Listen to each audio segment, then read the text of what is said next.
السلام علیکم ورحمۃ اللہ وبرکاتہ اعوذ باللہ من الشیطان الرجیم بسم اللہ الرحمن الرحیم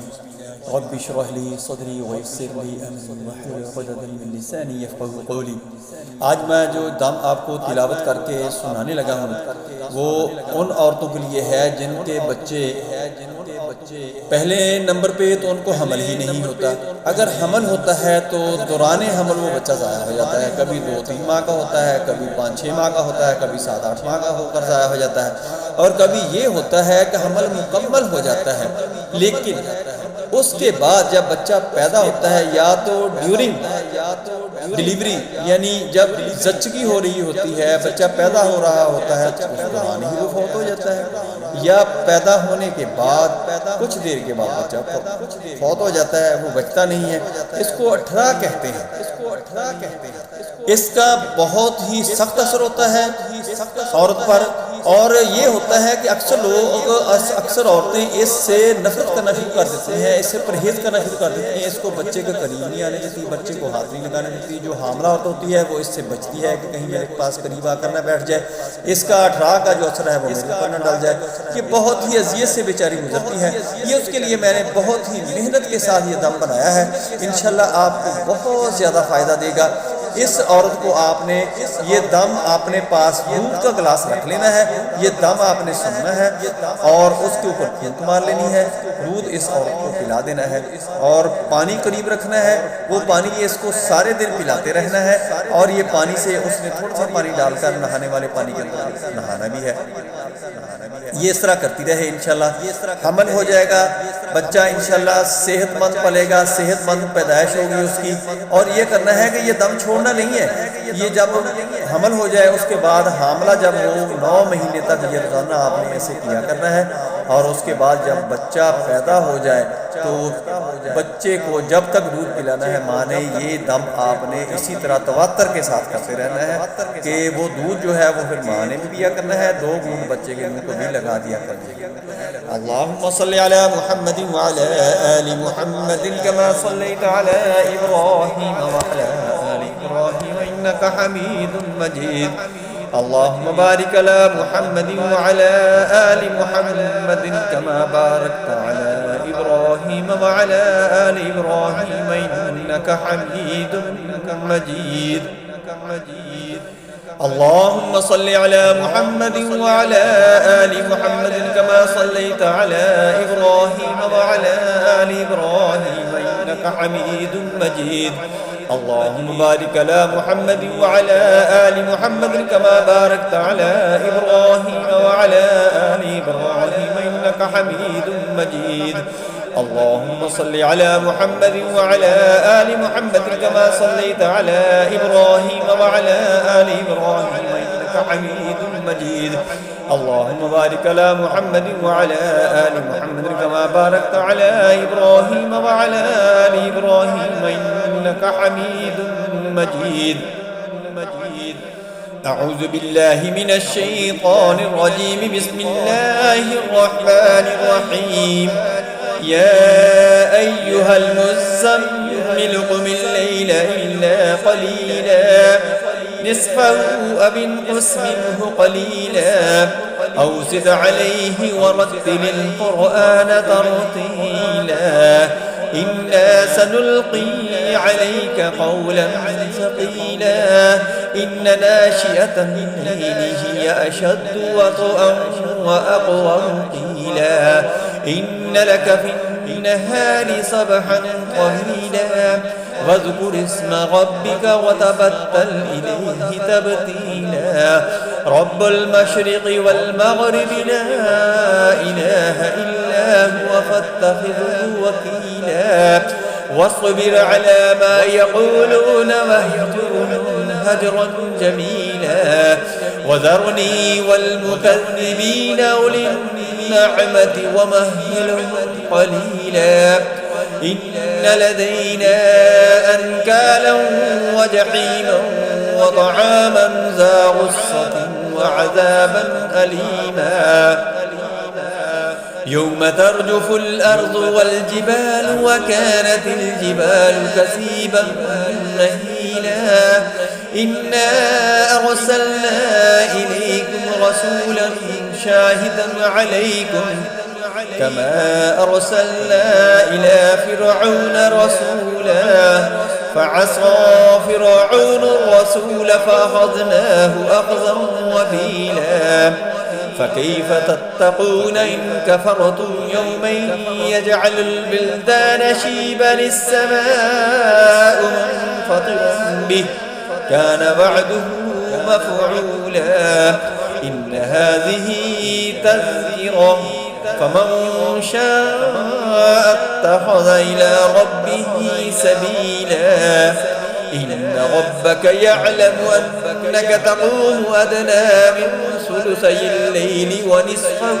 وثلثه وطائفة من الذين معك والله يقدر الليل والنهار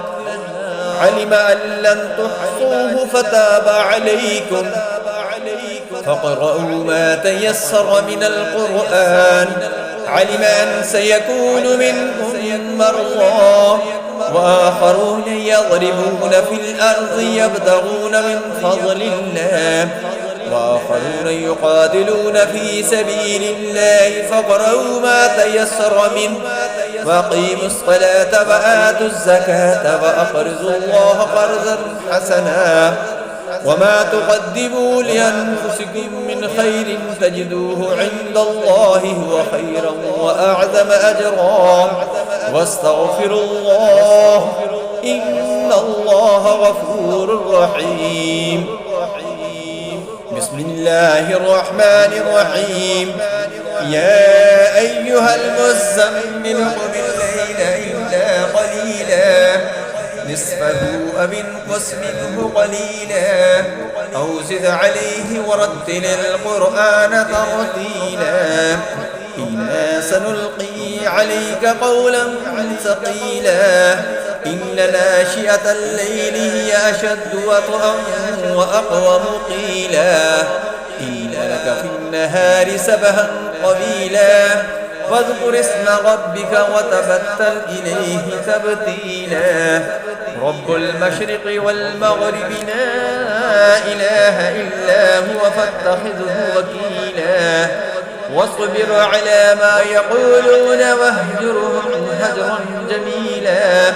وذرني والمكذبين أولي النعمة ومهلهم قليلا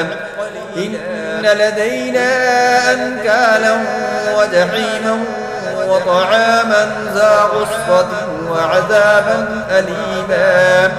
يوم ترجف الأرض والجبال وكانت الجبال كثيبا مهيلا إنا أرسلنا إليكم رسولا شاهدا عليكم كما أرسلنا إلى فرعون رسولا فعصى فرعون الرسول فأخذناه أخذا وبيلا فكيف تتقون إن كفرتم يوما يجعل البلدان شيبا السماء منفطر به كان وعده مفعولا إن هذه تذكرة فمن شاء اتخذ إلى ربه سبيلا إن ربك يعلم أنك تقوم أدنى من ثلثي الليل ونصفه وثلثه وطائفة من الذين معك والله يقدر الليل والنهار علم أن لن تحصوه فتاب عليكم فاقرؤوا ما تيسر من القرآن علم أن سيكون منكم مرضى وآخرون يضربون في الأرض يبتغون من فضل الله وآخرون يقاتلون في سبيل الله فاقرؤوا ما تيسر منه وأقيموا الصلاة وآتوا الزكاة وأقرضوا الله قرضا حسنا وما تقدموا لأنفسكم من خير تجدوه عند الله هو خيرا وأعظم أجرا واستغفروا الله إن الله غفور رحيم بسم الله الرحمن الرحيم يا أيها المزمل قم الليل إلا قليلا نصفه أو انقص منه قليلا أو زد عليه ورتل القرآن ترتيلا إنا سنلقي عليك قولا ثقيلا إن ناشئة الليل هي أشد وطئا وأقوم قيلا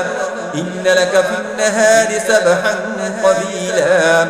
واذكر اسم ربك وتبتل إليه تبتيلا رب المشرق والمغرب لا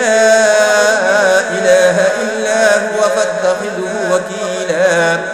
واصبر على ما يقولون واهجرهم هجرا جميلا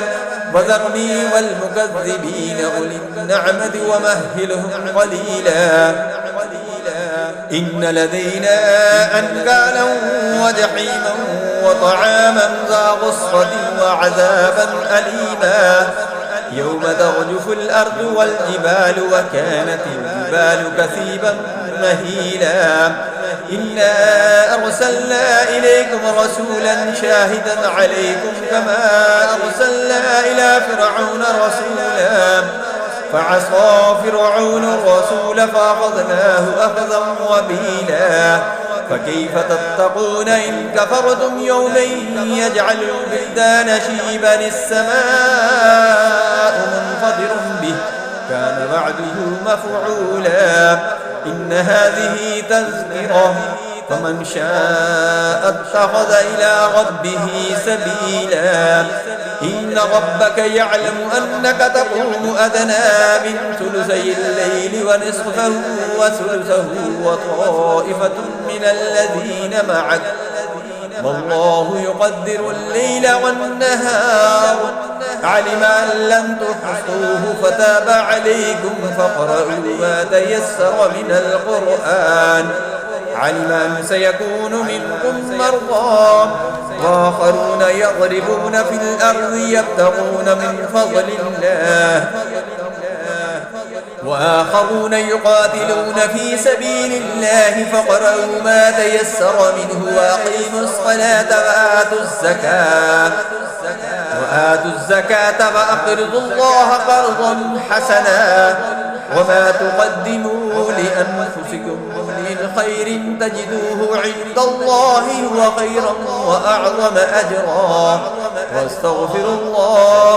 إن الله غفور رحيم اللهم صل على محمد وعلى آل محمد كما صليت على إبراهيم وعلى آل إبراهيم إنك حميد مجيد اللهم بارك على محمد وعلى آل محمد كما باركت على إبراهيم وعلى آل إبراهيم إنك حميد مجيد اللهم صل على محمد وعلى آل محمد كما صليت على إبراهيم وعلى آل إبراهيم إنك حميد مجيد اللهم بارك على محمد وعلى آل محمد كما باركت على إبراهيم وعلى آل إبراهيم إنك حميد مجيد اللهم صل على محمد وعلى آل محمد كما صليت على إبراهيم وعلى آل إبراهيم إنك حميد مجيد اللهم بارك على محمد وعلى آل محمد كما باركت على إبراهيم وعلى آل إبراهيم إنك حميد مجيد